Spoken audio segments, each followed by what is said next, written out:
Hey, I'm ZSH Plays. Welcome to Lake Liberty, where today we're going to be finishing our beautiful lake with a kids splash zone, a new entrance, and a food court. Let's go! This area here is where we're going to be starting today, building a brand new entrance for the lake and a cute little food court.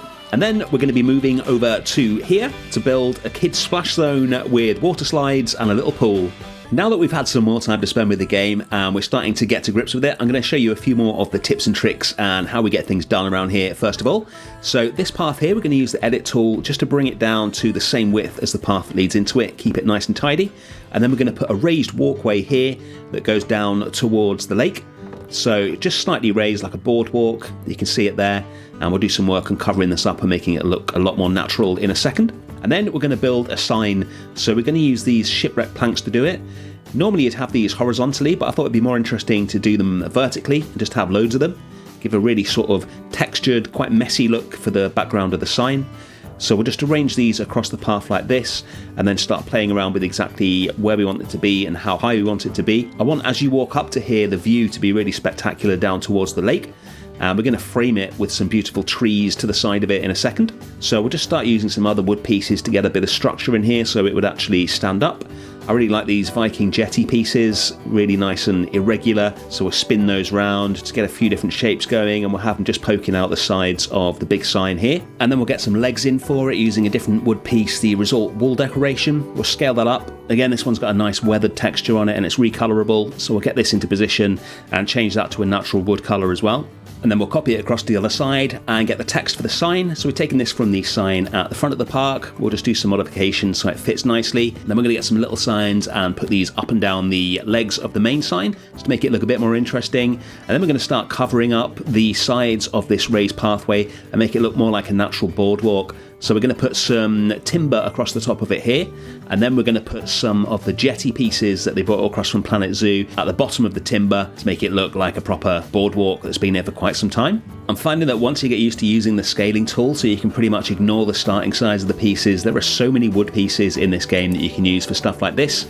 It's making it really easy to build nice wooden structures, and we're going to have some more nice wooden structures later on in the food court. So that's the boardwalk pretty much done now. Let's move on to the trees I spoke about that are going to frame the view going down to the lake. This willow tree, weeping willow tree medium, is my favourite tree in the game already. It's absolutely amazing the way it bends over and the way the branches move in the wind. But as you can see, it's pretty small in terms of the trunk and it just goes in one direction. So what we're going to do is take this and combine it with the large willow tree and turn the medium willow tree into just one branch of the large willow that extends out over the path.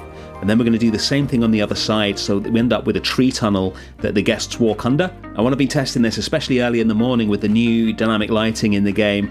The way the entrance to the pathway and the sign are in the shade, and then the lake and the building that we're going to have beyond it are in the sunlight. It just looks absolutely amazing. It's my favourite spot in the park right now. And then we can move on to building the food court. You'll have seen the beginnings of this briefly in the last episode, so I'll just quickly show you how it works and then we'll move on to all the new stuff that we're putting in there. So we're going to lay paths underneath this to connect it to the changing room there. And we'll get another one going across here so the guests can choose where they walk. And then once we've edited that and got that so they've got a complete choice of how to get on there, then we're going to cover it up with the wooden jetty platforms. So this is really nice, sort of more weathered wood, which looks like the kind of beachfront boardwalk that you'd have. I think it provides a nice contrast with the more plush-looking dark wood that we have as the main path. So we'll just run these all the way along the front here, and we'll do the same on the other side as well, where the food court is going to go. And then with a few adjustments to the terrain, we've got our changing room, we've got two changing rooms and a drying room hidden away in this building. And then we're going to have a food and drink spot on the other side. We'll do a bit of work on the terrain around here as well. I was going to go with soil, seeing as we've got plants in here, but then I discovered the meadow texture. So I put a bit of rock at the back there, and then this meadow texture has little flowers in it already, which is great. You can see them there. Instantly, it just looks really good. So we'll just paint all of that in, and then we're going to do a bit of roughening of the terrain, just very subtly here and there, just to make it look more realistic. And then we can move on and start making the food court look good. You can see last episode's little Dippin' Dots down there. I started building that here, but it didn't really make sense in a food court. It's more of a sort of impulse buy on a path, which is why I moved it over to where it is now next to the coaster. And we're going to build some proper permanent little huts with food and drink in them that are going to look really nice in a second.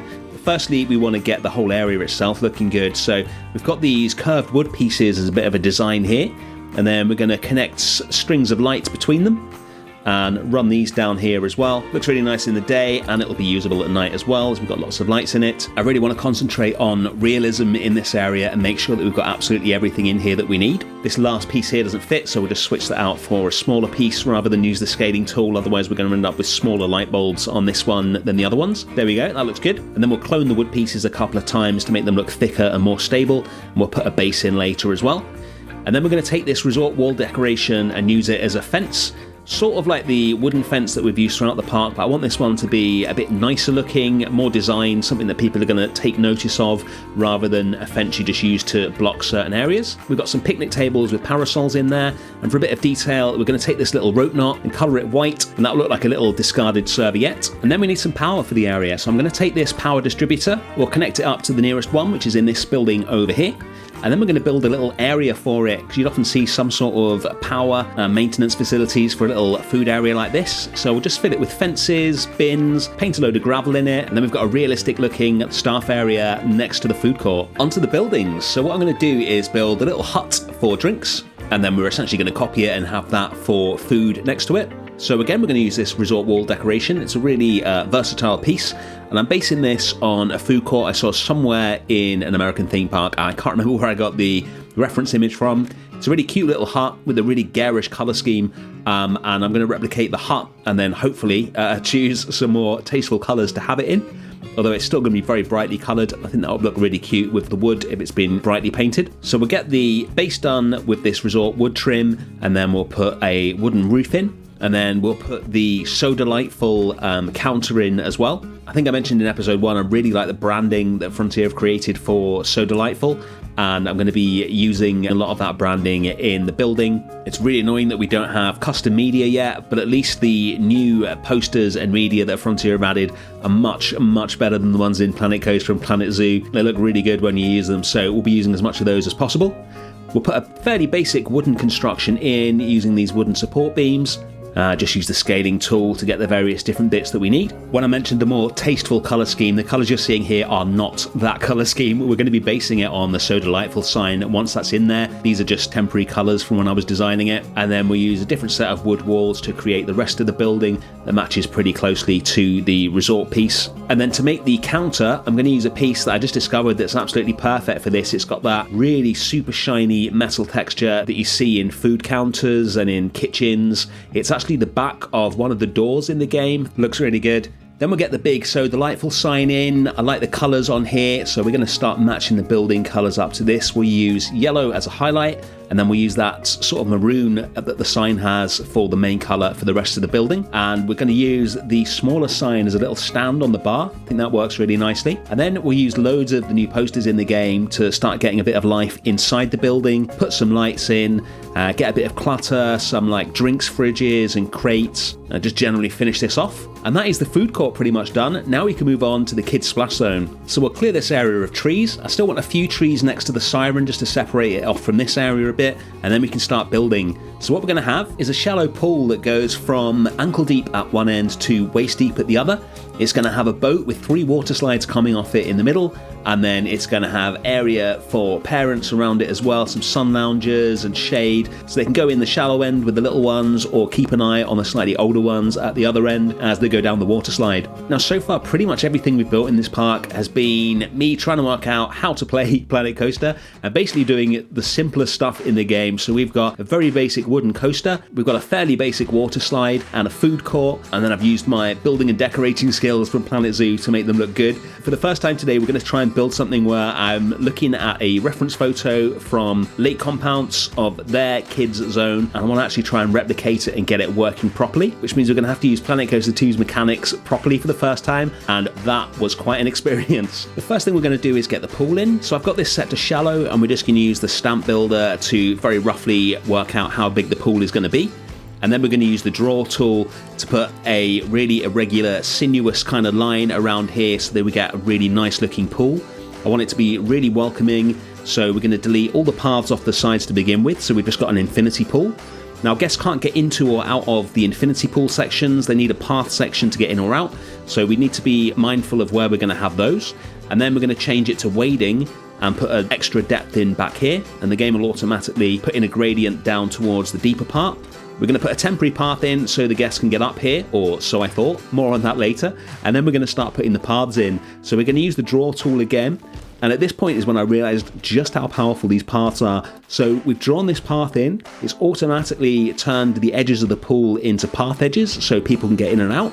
And then we can use the edit tool to just drag bits over to join it all up nicely so the path joins perfectly onto the pool. I want it a little bigger, so again we can just use the edit tool to do that. And then I'm going to join this path here, which doesn't even look like a path anymore, directly onto the natural path there. And now we've got no curbs or anything like that, just a perfect transition from the path around the lake to a plaza area in front of the pool to the edge of the pool. These tools are amazing. We'll get the slides themselves in now. So we don't want these to be extreme or anything like the siren. These are for younger children, so just a fairly gentle drop down into the pool, which is why we've got the deeper area here so they don't just crash straight down into the concrete. Later on, we'll replace all the tiles at the bottom with concrete as well, just so it looks more like a lagoon than a swimming pool. So we'll have 3 of these in here. We're going to have them 3 different colours as well, and these are all coming out of that ship. I've recoloured the ship as well, just to give it more of a sort of kids vibe. And then we're going to get some of the Mediterranean rocks in for it to sit on and to disguise that bit of land that you've got under the boat there. I only discovered when I was building this that as well as the rocks, they've got boulder pieces now, which are basically where Frontier have joined some of the rocks together already for you and made some nice bigger rocks, saves you the bother. You can't get rid of the railings on the platform, which is kind of annoying. Hopefully we will be able to do that one day because we can get rid of them on the paths. So I'm just going to cover them up with some more pieces to make it look a bit more kid-friendly. And we'll put a mast in and recolor that as well. And then we're going to put the crab in. Love this little dude. We'll get some more rocks in as well for him to stand on. We've got the little kid model there for scale as well. That won't be staying. And then, like I said, we'll remove all the tiles and just get a simple concrete base with a white edge on this. This is going to sit it in more as a lagoon once we start adding more of these boulders in. We've got a little shark there as well, so the kids will be able to step through the mouth. We'll put one last boulder in, and there we go. This is starting to look really attractive now. All we need to do now is get the people onto the slides. Yeah, about that. So I haven't complained about this game much, A, because I like my videos to be positive, and B, because we have mainly been doing pretty simple stuff. Trying to do something complex in this game takes a long time. My main complaint is that when something doesn't work in the game doesn't tell you why, and that drives me mad. If you're trying to get something to work, the game will just say, this doesn't work, and it took me so long to get these water slides working. I had to go into a sandbox park to figure it out, but essentially what happens is, even though guests can get out of pools straight onto paths, they cannot get out of pools straight onto queue paths, so you need to use a normal path. But secondly, in order for them to get onto a water slide, the path connected to the slide must be connected to another path. It cannot be connected to the pool. If you just connect it to the pool, the guests will get out of the pool onto the path and then just get straight back into the pool again. Now, if the game had told me that, that would have been like 10 minutes lost, but it took me hours to work this out. But eventually we got it working. So what we're going to do is basically draw a little path around the side of the pool, which connects up to the little island of rocks that the ship is on, and then the guests will be able to get onto that path, whether they're in the pool or whether they're just coming straight up to it from outside, and eventually we get our first riders. That was a pain, but I'm so glad it's finally working. Just a couple more things to do now. We're going to cover up the parts where the platforms cut through the boat, make that look nice and attractive, and we'll also cover up the sides of this path with some more rocks so it all looks like one seamless thing.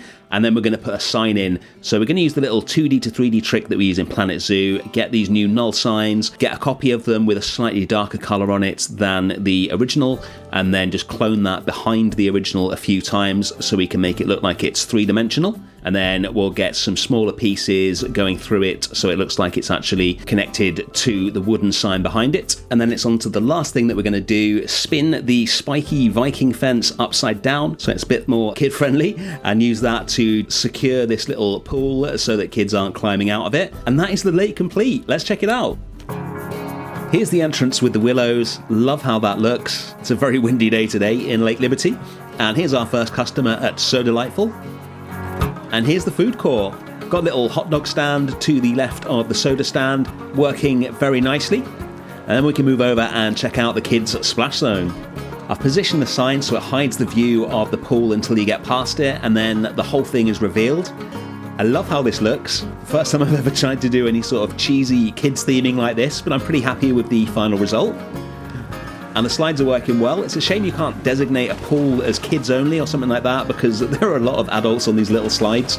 But now they're actually working, I'm really happy with the area, and it means the kids have got more to do in the park as well. Let's take a look at an overview of the whole of the lake now that it's done. Next week we're going to move back into the amusement park itself, and I think we're going to build our first custom flat ride. Thanks for watching, and I'll see you then.